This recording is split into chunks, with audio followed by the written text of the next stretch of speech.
Hi friends, तो आज से हम लोग इस चैनल पे डेली करंट अफेयर्स वाला सीरीज स्टार्ट कर रहे हैं। तो मैं रोज़ आपके लिए डेली करंट अफेयर्स वाला वीडियोस लाता रहूँगा। आप मेरा चैनल को सब्सक्राइब करके ऑल नोटिफिकेशन ऑन कर दीजिए ताकि मैं जब भी कोई नया वीडियो अपलोड करूँ आपको उसका नोटिफिकेशन मिल जाए। तो चलिए देख लेते हैं।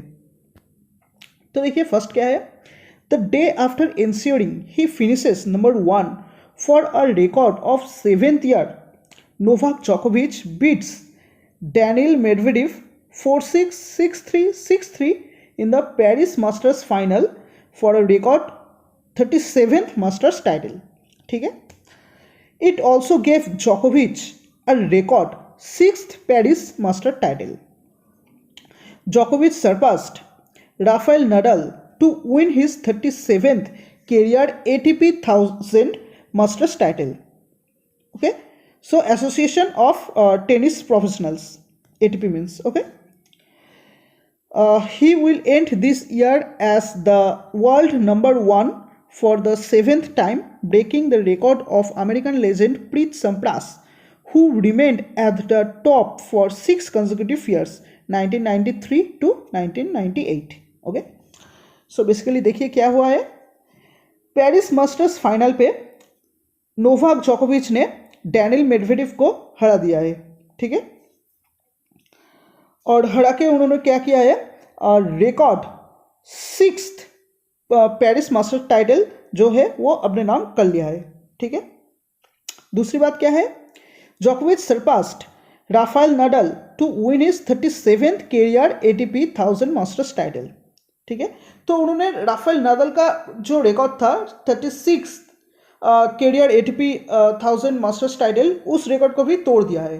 उन्होंने अपने नाम 37th career ATP 1000 masters title भी कर लिया है। ठीक है, सो राफेल नाडाल टोटल 36 अपने नाम कर पाए थे, लेकिन जोकोविच ने उस रिकॉर्ड को तोड़ के total 37 career ATP 1000 masters title अपने नाम कर लिया है।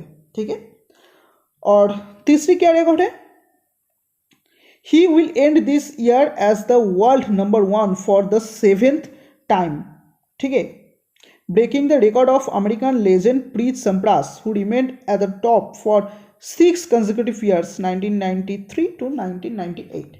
मतलब जोकोविच ने टोटल 7 बार, मतलब 7 years उन्होंने नंबर 1 पे खत्म कर रहे हैं इसको लेके। ओके, ठीक है, नोवाक जोकोविच ने।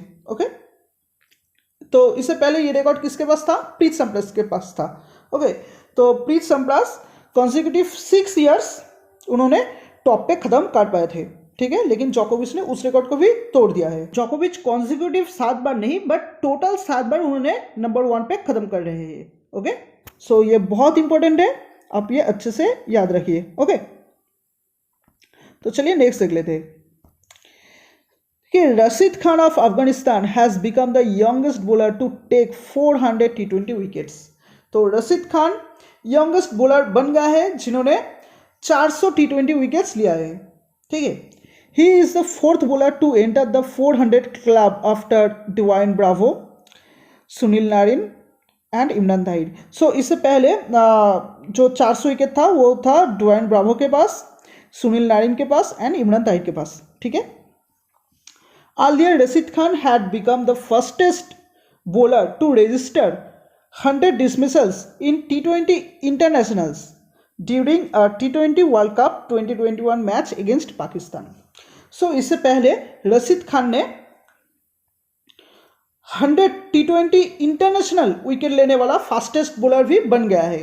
उन्होंने इस ईयर ही कंप्लीट किया है। इस ईयर का जो T20 वर्ल्ड कप 2021 जो चल रहा है वहाँ पे उन्होंने इस रिकॉर्ड को अचीव किया है, पाकिस्तान के अगेंस्ट अफगानिस्तान का जो मैच था उस मैच पे। ठीक है, सो रशीद खान 100 विकेट लेने वाला T20 इंटरनेशनल्स पे 100 विकेट लेने वाला फास्टेस्ट बॉलर बन गया है। ओके, सो देखिए यहाँ पे जो बात है वो अच्छे से समझ लीजिए। ये जो 400 विकेट है, ठीक है, ये जो 400 विकेट है ये उनका ओवरऑल टोटल T20 विकेट से। ओके, इस पे T20 इंटरनेशनल्स तो है ही, उसके साथ साथ IPL भी होगा, या फिर वो दूसरा जो टूर्नामेंट्स खेलते हैं, दूसरा जो फ्रेंचाइज के अंदर जो उन्होंने खेलते हैं, वो भी वहाँ पे इस 400 विकेट पे इंक्लूड होगा, ठीक है। लेकिन ये जो 100 विकेट्स है ये है T20 इंटरनेशनल मैचेस पे, ओके। फिर देखिए only 3 other bowlers have taken 100 wickets in T20 internationals. Lasith Malinga of Sri Lanka, उन्होंने फर्स्ट टाइम ये 100 विकेट्स लिए थे, ठीक है, 2019 पे। और फिर ये जो 100 विकेट्स कौन कौन लिया है, बांग्लादेश का साकिब अल हसन एंड न्यूजीलैंड का टीम साउदी, ठीक है। तो चलिए नेक्स्ट देख लेते हैं। Prime minister Narendra Modi unveiled a 12-foot statue of Adi Guru Shankaracharya at Kedarnath in Rudraprayag district of Uttarakhand, ठीक है। तो आदिगुरु शंकराचार्य का स्टैचू है 12 फुट हाइट, कहाँ पे किया है, केदारनाथ इन रुद्रप्रयाग डिस्ट्रिक्ट, ठीक है, ऑफ उत्तराखंड, ओके। बहुत इंपॉर्टेंट है, याद रखिए। फिर देखिए India's largest and most influential PR professional body public relations consultants association of India PRCAI has announced the appointment of Deepti Sethi as its first CEO in its history of 2 decades, ठीक है। सो PRCAI का first CEO कौन बन रही है, दीप्ति सेठी, ठीक है। चलिए नेक्स्ट देख लेते हैं। A US Navy ship named for slain gay rights leader Harvey Milk was christened and launched in San Diego Bay, ठीक है। तो बेसिकली क्या हुआ है, slain gay rights leader Harvey Milk, मतलब जिनको मार दिया गया था, गे राइट्स लीडर था हार्वे मिल्क, जिनको मार दिया गया था, उनके नाम पे एक US नेवी शिप, उसका नामकरण किया गया है, जो सैन डिएगो बे में लॉन्च किया गया है, okay. Chief of defence staff general Bipin Rawat will inaugurate the 14th edition of COCON, an annual hacking and cyber security briefing which will be held virtually from 10 to 13th November, ठीक है। The conference is being conducted by Kerala Police in association with 2 non-profit organizations। सो वो 2 non profit organisations क्या क्या है, देख लीजिए। Society for the policing of cyber space and information security research association, ठीक है, POLCYB एंड ISRA। और इसका थीम क्या है, improvise, adapt and overcome. So मैं और एक बार बोल रहा हूँ, chief of defence staff general Bipin Rawat will inaugurate the 14th edition of COCON, जो क्या है, एक annual hacking and cyber security briefing which will be held virtually from November 10th to November 13th, okay. The conference is being conducted by Kerala Police in association with 2 non-profit organizations, Society for the Policing of Cyberspace and information security research association. और इसका theme क्या है, improvise, adapt and overcome, okay. Then चलिए next देख लेते हैं। National company law tribunal approves GAIL India limited's acquisition of infrastructure leasing and financial services 26% stake in ONGC Tripura power company OTPC, okay. So basically क्या है, देख लीजिए। नेशनल कंपनी लॉ ट्राइब्यूनल ने GAIL India limited's के ONGC त्रिपुरा पावर कंपनी में infrastructure leasing and financial services का जो 26% stake है उसको अप्रूव किया है, ठीक है। तो ये अच्छे से याद रखिए।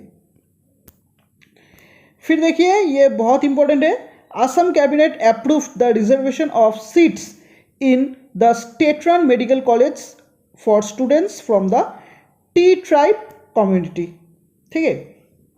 सो असम कैबिनेट ने गवर्नमेंट रन मतलब स्टेट गवर्नमेंट रन जो मेडिकल कॉलेज है वहाँ पे टी टाइप कम्युनिटी के जो स्टूडेंट्स हैं उसके लिए जो रिजर्वेशन सीट्स है उसको अप्रूव किया है, ठीक है। देन देखिए Uttar Pradesh chief minister Yogi Adityanath will inaugurate the Vrajraj Utsav in Vrindavan Kumbh area commencing from November 10, okay. Then चलिए नेक्स्ट क्या है देख लेते हैं। An 18th century idol of Hindu goddess Annapurna Devi retrieved from Canada begin its journey for Kashi Vishwanath temple in Varanasi, Uttar Pradesh. The idol was smuggled out to Canada over 100 years ago and was part of the University of Regina's collection in its Mackenzie Art Gallery. So basically क्या है, 18th century का एक idol है Hindu goddess Annapurna देवी की idol, जो कि Canada पे smuggle कर दिया गया था 100 ईयर्स पहले।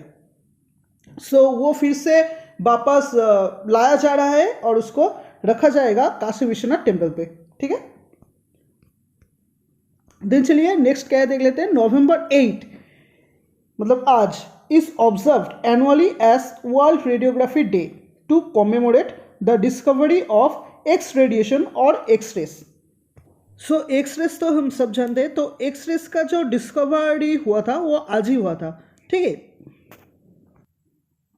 On 8 November 1895 by German scientist Wilhelm Conrad Roentgen who became the inaugural winner of the Nobel Prize in Physics for this achievement. So नवंबर 8 को वर्ल्ड रेडियोग्राफी डे के हिसाब से मनाया जाता है। क्यों? क्योंकि इस दिन साइंटिस्ट रॉन्टजेन ने 1895 ईयर पे उन्होंने एक्स रेडिएशन और एक्स रेस की आविष्कार किया था, ठीक है। और उनको नोबेल प्राइज भी दिया गया था इसके लिए, ठीक है। The Department of Animal Husbandry and Dairying under the Ministry of Fisheries, Animal Husbandry and Dairying organized a stakeholder forum on Wednesday with the theme Industry and One Health to celebrate the 6th International One Health Day as a part of Azadi Ki Amrit Mahotsav on 3rd November, ठीक है। तो चलिए next क्या important है देख लेते हैं। Singapore's Loh Kean Yew and Thailand's Busanan Ongbamrungphan won the men's and women's singles title respectively in the Hilo Open Super 500 badminton tournament in Saarbrücken, okay. So किसने जीता है? Singapore का Loh Kean Yew and Thailand का Busanan Ongbamrungphan, ठीक है। The next क्या important point है वो देख लीजिए। International human rights foundation IHRF has appointed Spain's Daniel Del Valle as the high representative for youth, okay. तो ये अच्छे से याद रखिए। देन नेक्स्ट क्या है वो देख लीजिए, ये बहुत इंपॉर्टेंट है। Adding one more tourist attraction near statue of unity, Vadodara Division Western Railway has awarded first of its kind contract in Indian Railway for development of art gallery with souvenir shop at Kevadia Railway Station under PPP initiative, okay। So statue of unity के पास एक art gallery और एक souvenir shop भी खोला जाएगा Kevadia railway station पे, तो उसके लिए कॉन्ट्रैक्ट दिया गया है, ओके। देन नेक्स्ट क्या इंपॉर्टेंट है वो देख लीजिए। The Indian renewable energy development agency IREDA, a PSU under the Ministry of New and Renewable Energy, has launched a whistleblower portal as a part of Vigilance Awareness Week, ठीक है। सो IREDA ने एक portal launch किया है, whistle blower portal. तो it is a part of IREDA's zero tolerance of corruption. Through this portal, IREDA employees can raise concerns related to fraud, corruption, abuse of power. Okay, तो friends आज के लिए ये video बस इतना ही। आज और कल वाला जो नया टॉपिक्स, जो नया न्यूज़ रहेगा, उसको लेके एक नया वीडियो मैं कल बना दूंगा। तो आज का लेसन यहीं पे रखते हैं। अगर ये लेसन आपको हेल्पफुल लगा तो इसको ज़रूर लाइक कर दीजिए और मेरे चैनल को सब्सक्राइब जरूर कीजिए। चलिए मिलते हैं नेक्स्ट वीडियो पे।